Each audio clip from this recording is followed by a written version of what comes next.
Welcome to the Cyber Rants Podcast, where we're all about sharing the forbidden secrets and slightly embellished truths about corporate cybersecurity programs. We're ranting, we're raving, and we're telling you the stuff that nobody talks about on their fancy website and trade show giveaways, all to protect you from cyber criminals. And now, here's your hosts, Mike Rotondo, Zach Fuller, and Lauro Chavez. Hello and welcome to Cyber Rants Podcast. This is your co-host, Zach Fuller, joined by Mike Rotondo and Lauro Chavez.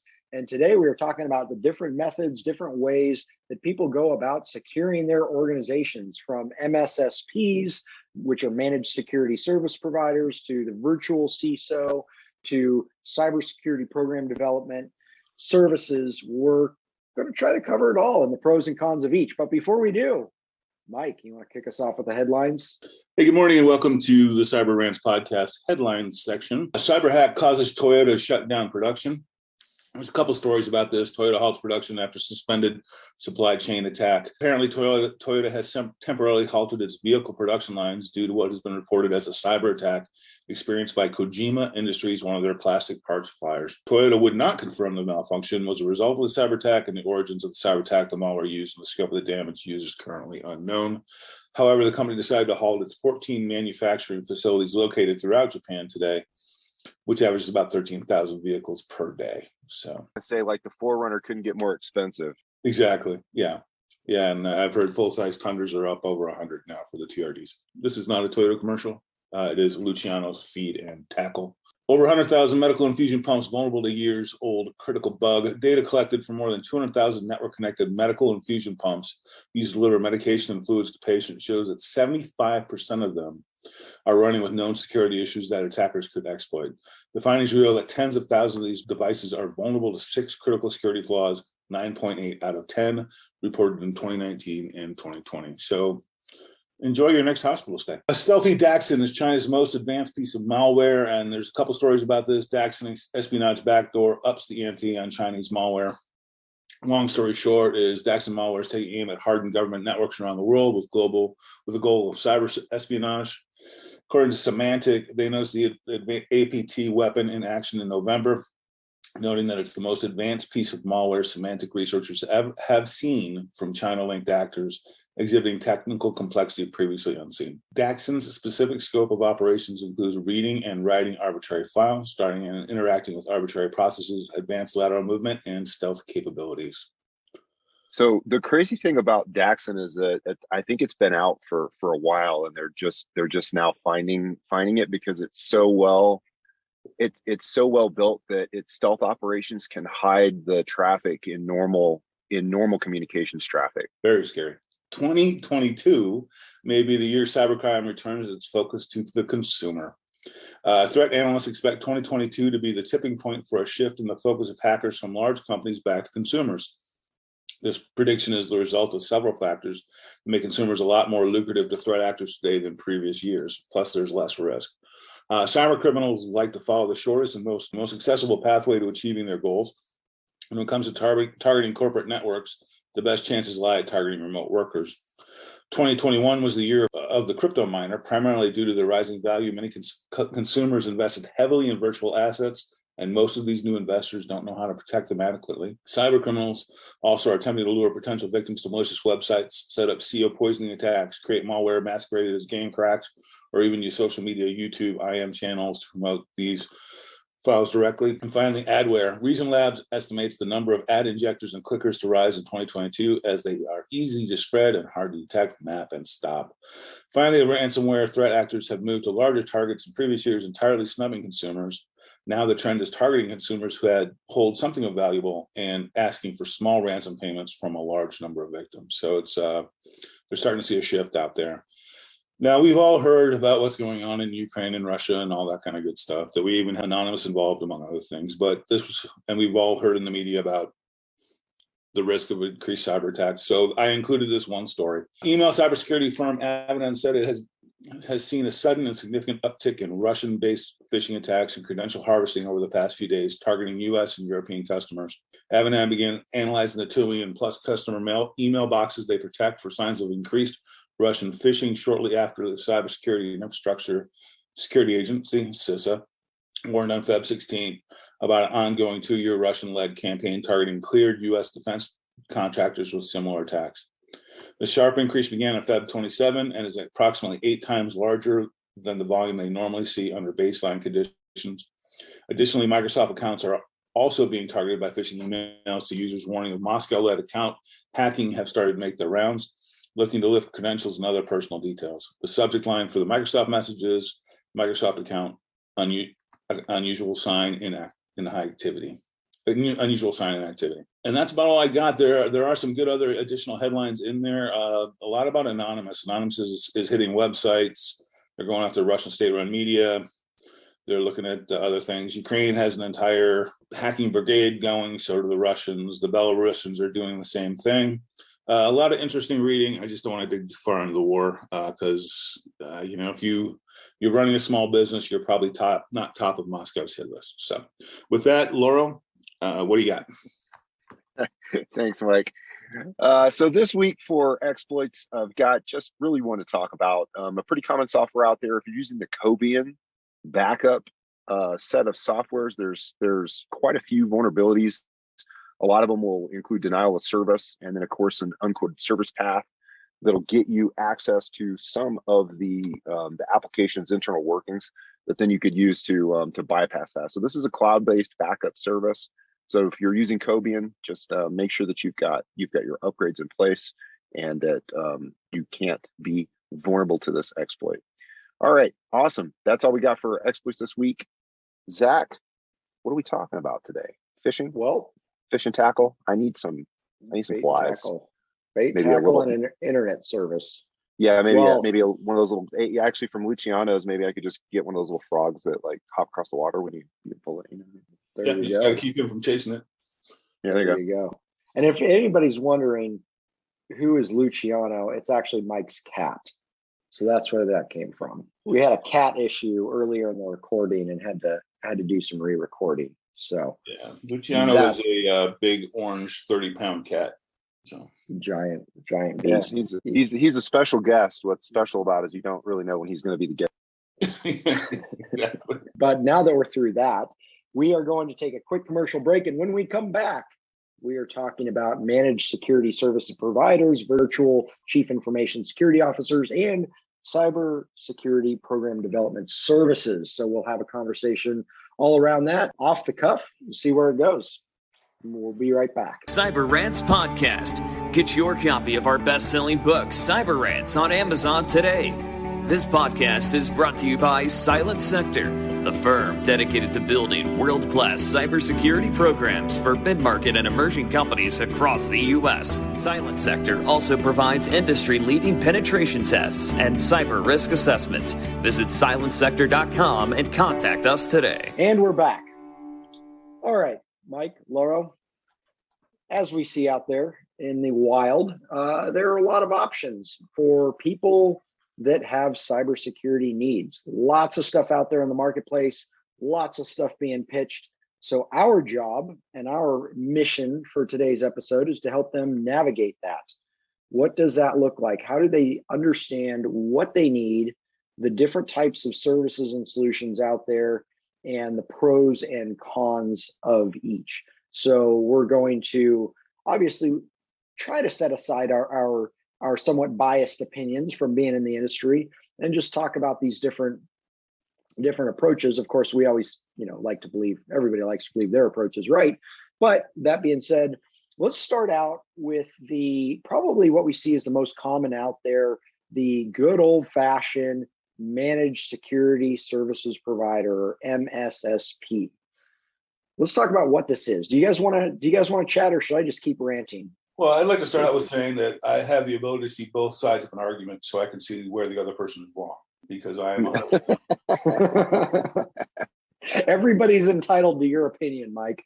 Exactly. And I give it freely. And some of you are listening to it in your car right now. Well, here's my view on and keep in mind, for the audience listening, keep in mind that we are going to speak in terms of averages. What is the average service of this type that we see in the marketplace? This is not the best of the best, the worst of the worst. It's really kind of a blend of all of them together. So when we talk about an MSSP, generally the business model, if you look at it from a business perspective, revenue generation perspective, the primary revenue generator is through recurring contracts, ongoing recurring revenue from their clients for various tools and technologies that are deployed in that client's environment or in a cloud environment. And the managed security service provider then has a team of people that are managing, hence the word managing those tools from a remote environment. Hopefully it's US based. Some are elsewhere. If you're a US based company, hopefully you're using a US based MSSP. But that being said, this stuff goes on all around the world. So that in a nutshell is my view on a managed security service provider. Plus they'll wrap in some additional types of offerings, generally speaking, like some consulting offerings and different types of compliance work and things like that. What do you guys think? Did I hit the nail on the head describing that type of service? Yeah, it was pretty good. I mean, I think that's a very fair, unbiased view of the managed security. Absolutely, man. I don't really have anything to add to that, to be honest. I mean, that's as simple as you can make it. You got it, man. Well, perfect. I like hitting it on the first shot, but yeah, got one kill. All in one. So I bring up that model. That's essentially the business model of an MSSP, right? And there are lots and lots of organizations using MSSPs, and rightfully so. They should. That is the right solution for many organizations. Where I think I see the most benefit for an MSSP are those organizations that have some security professionals in-house. They have pretty dialed in, or they have a security program that's already been built, already been defined.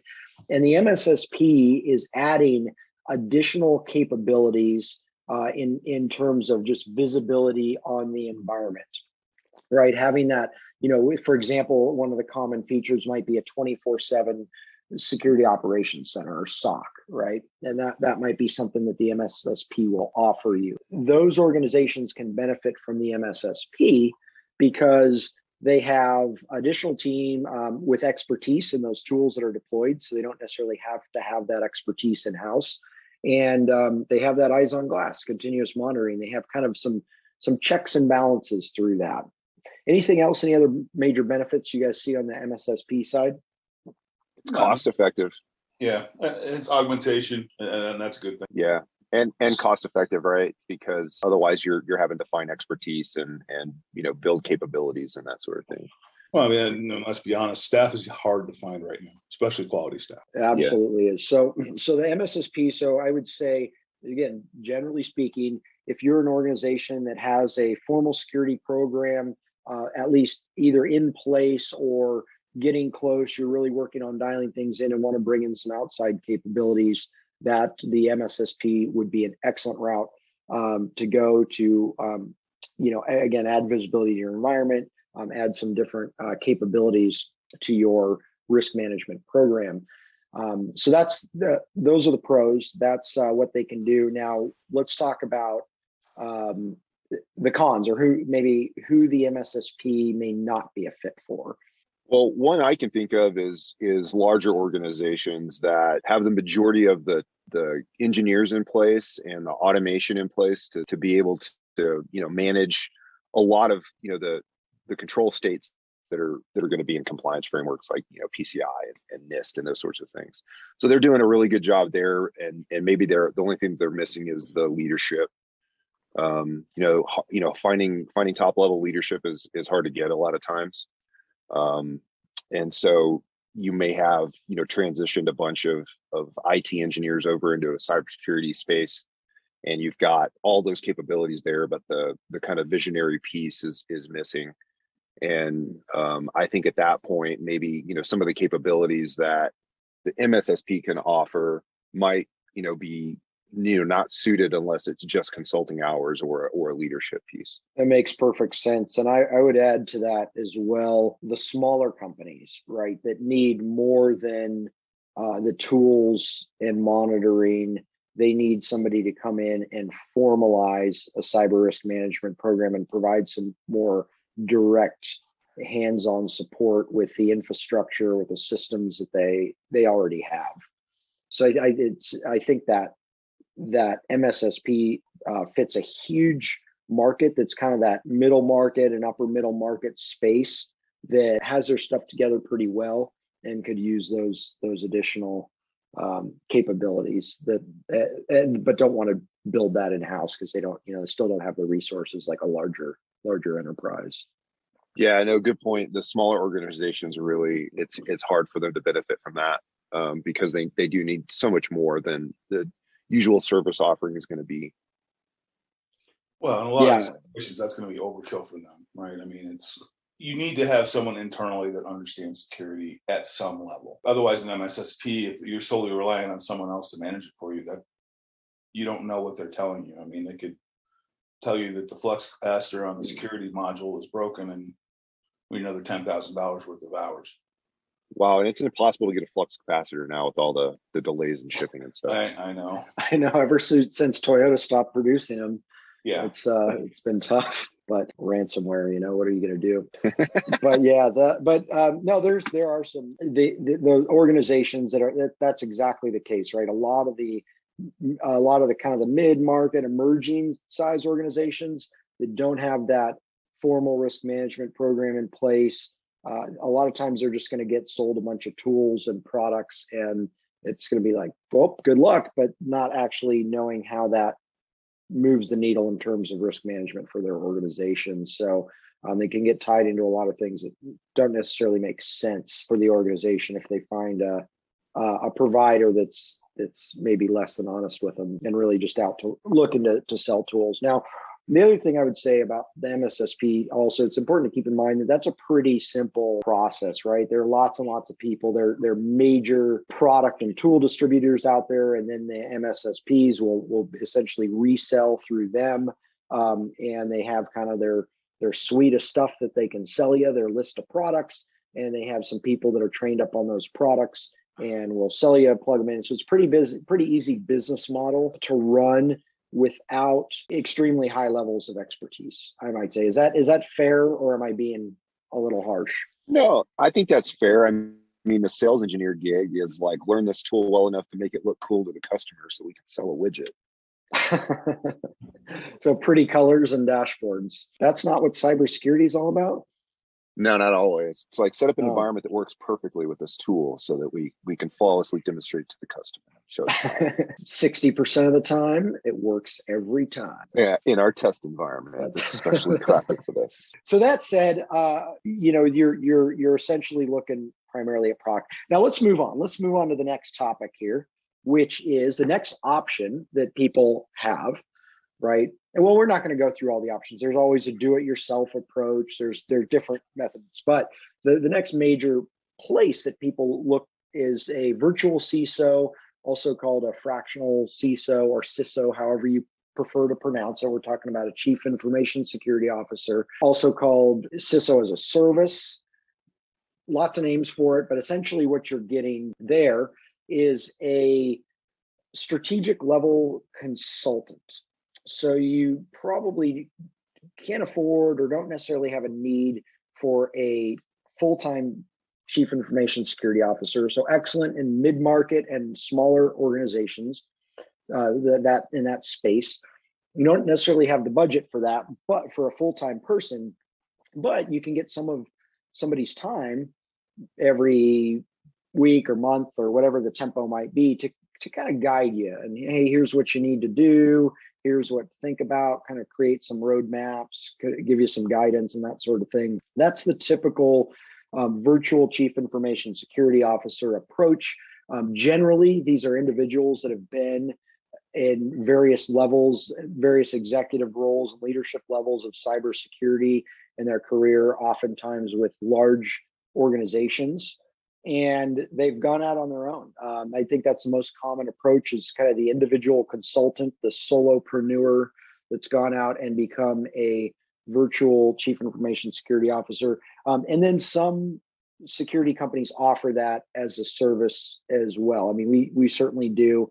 But some MSPs will, and then there are some companies that are fractional staffing companies, so they could give you a virtual CFO or a virtual, CISO or a virtual CSO or any of the C-suite capabilities. So that's the virtual CISO in a nutshell.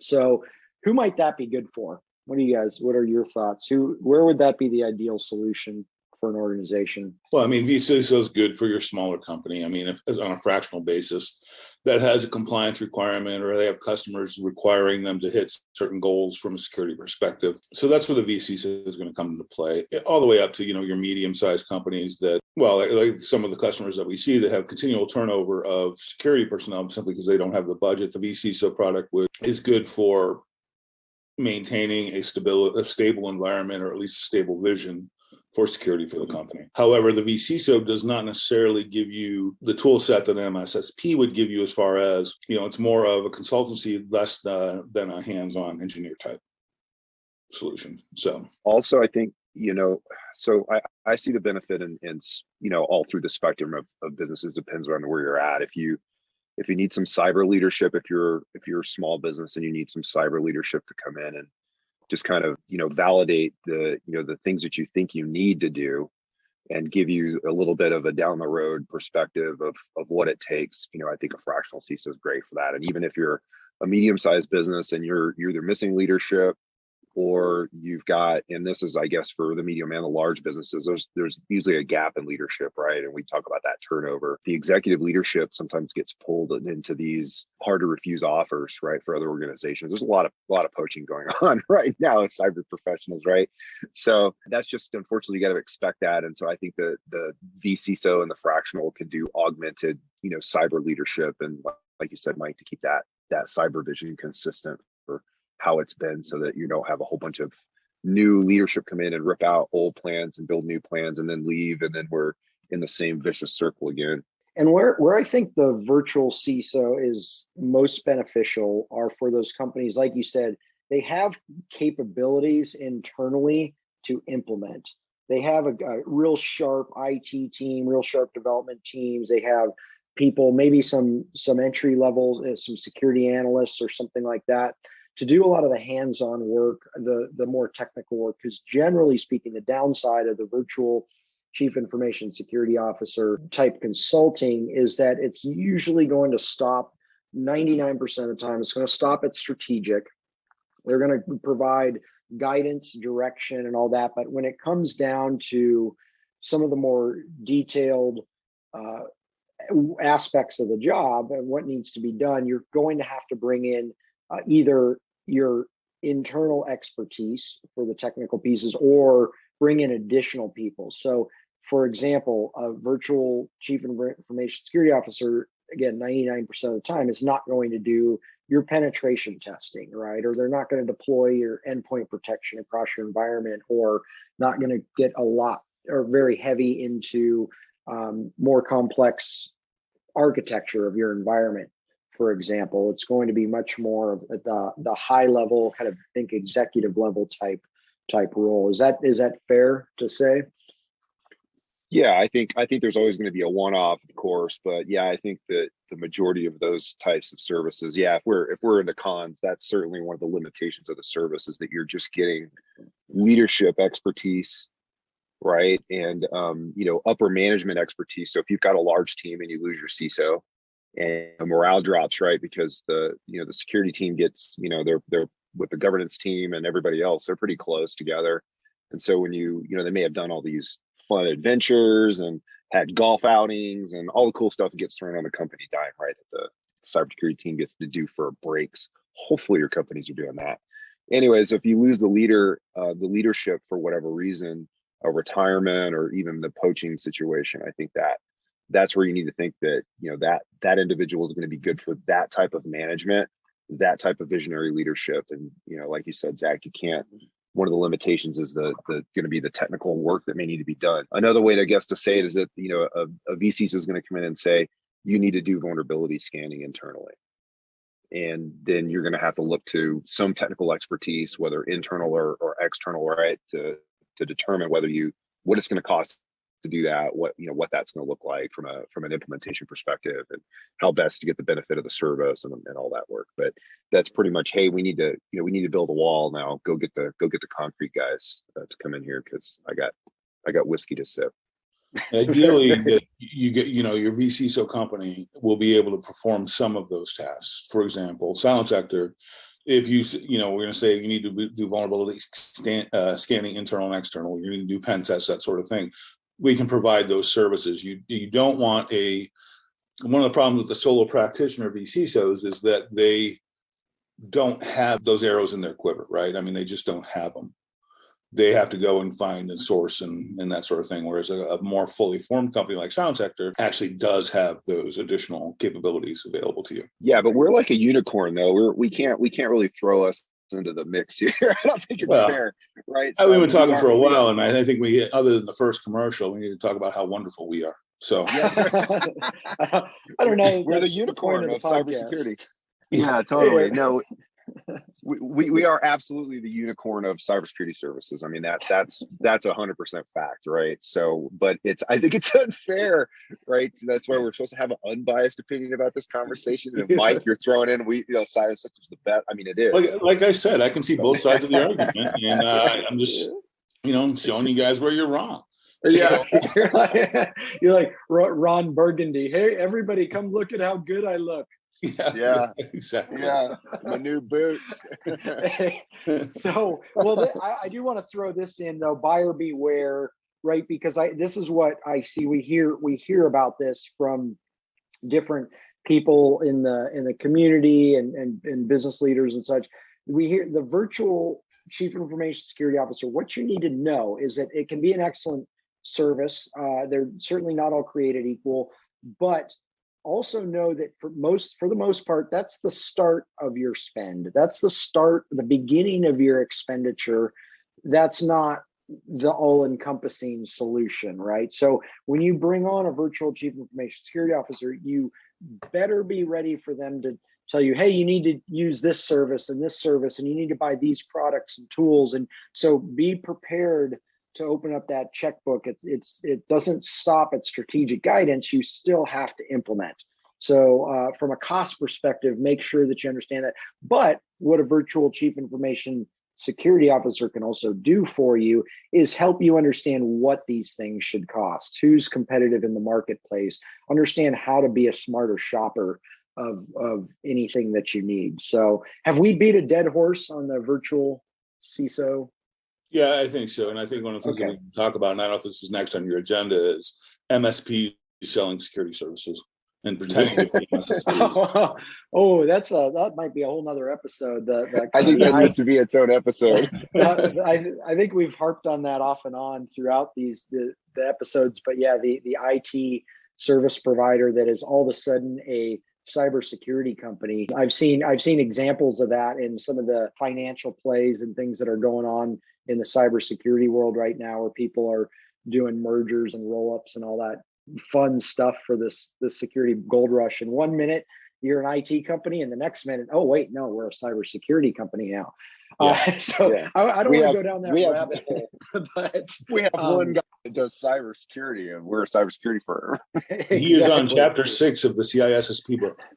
Yeah. The difference between an MSP and an MSSP is only one S. Yeah. So that's very important. That's all you need. You just plug that other S in, and you're now a security firm. So no, it's unfortunate. I mean, we laugh, but it's unfortunate because the marketplace, individuals out there are getting sold snake oil in some cases. But there are a lot of phenomenal service providers out there too, in addition to us, despite, but there are, we're all essentially in this fight together. But I think you just got to make sure you find the provider with the right reasons and the right expertise behind them. But let's go on to the next thing. And this is kind of a different approach, a different look, kind of a blend of the services, although most people don't think to look for this or search for this. But I want to talk about cybersecurity program development. So building, and what we find in most of the mid-market and smaller companies that we work with, is they're growing and growing and things are going well. And then all of a sudden they start getting these security questionnaires coming down from their prospects. They can't close the deals with the large enterprise customers because they need to have these security measures in place, or they're facing requirements like the upcoming CMMC audits for the Department of Defense supply chain, or they have a customer requiring a SOC 2 audit to do business with them. So all these things come, and a lot of times they hit them from multiple angles, all at the same time, and they say, oh wow, we need to do something about this. And a lot of times they don't know where to start. So they look at the immediate requests. They say, oh, this customer says we need a SOC 2, or this customer says we need ISO 27001. Well, what they really need is they need a formal cyber risk management program built for their organization. It needs to become a part of their organization. Their organization needs to have ownership in that process. And so I want to talk a little bit about cybersecurity program development services and how that differs from an MSSP, focused primarily on the tools and monitoring and such, and the virtual CISO, which is more your strategy approach, and kind of blend all these things together in a full program development. Do you want to start, and I'm happy to dive into it, but I'd love to hear from you guys if you want to start talking about what is in a formal cyber risk management program and how does that get built? So you want to talk about an MSSP vCIO program? Exactly. Plus P version 8.3, section 2, article 7. Exactly. I think for the development of the program, that's where your vCISO is really going to be the linchpin for you, where the MSSP is going to be able to provide you augmentation for an existing program. The vCISO is going to be able to drive you to that program and now analyze where you're at, give you a roadmap going forward, and set you on the path to getting that done. Ideally, that vCISO is coupled with a strong PM, and we can put together a solid project plan, working with your team, integrated with the vCISO, to get you to that plan and understand what needs to be done and what are the priorities. Especially if you're going for a SOC 2 or a NIST or HIPAA, because each one of those have their own specific language requirements and that sort of thing. So I also would recommend, if you're going for a SOC 2, you need to understand that it's not an IT only certification. So you need a vCISO that understands that and that can work with the other departments within your business to put together the procedures necessary to pass a SOC 2. That's super good info.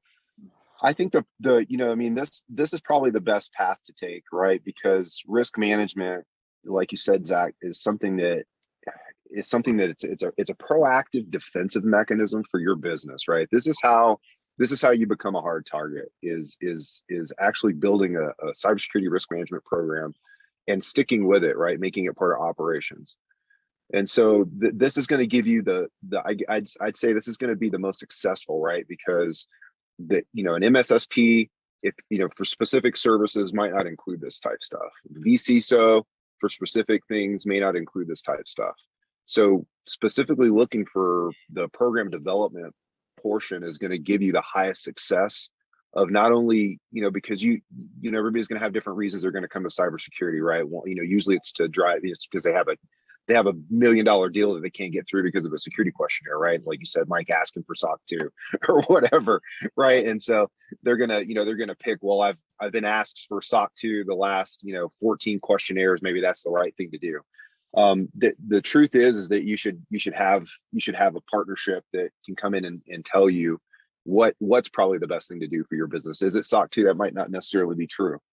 But regardless, the program development is going to give you the longevity that you need to do risk management right and protect the business, right? And protect your electronic assets and the data that you have custodial responsibility over, because probably a very small subset of it belongs to you and your business. You're using, other humans and other businesses' data to run your business. And so protecting that should be goal number one, so that you're not bullied by, the Chinese and the Russians and everybody else who's doing cybercrime these days. And And that's going to start with, like you said, Mike, good vCISO leadership. So you need to look for somebody that offers that type of capability as well. It's usually going to go in a project plan, like you said, and it needs to come to fruition, right? So it's like building plans of a house or anything else. There's dates and milestones and things that you need to meet, and it'll all start with a gap assessment. But this is going to put you in a place where you're going to realize that you're going to have extra work, right? I think we talked about this, right? You have to have commitment to this type of stuff for that program development, because these are, I use this term a lot when we're talking with clients. They're forever machines. When you start a cybersecurity program or risk management program, rather, it's a forever machine. You don't do it for 6 months and pass some questionnaires and stop. It's something that is going to be an integrated part of the business for the remainder that your business is in your hands, right? Yeah. But, I just noticed that it always dawns on me, and I know this to be true because we talk about it all the time. You're very right on that. I mean, I was just writing a SOC 2 readiness report last night for one of our clients, and, it got to the end of the roadmap, and the last step was, well, prep for the next audit that starts in 3 weeks, because it's just a continual process.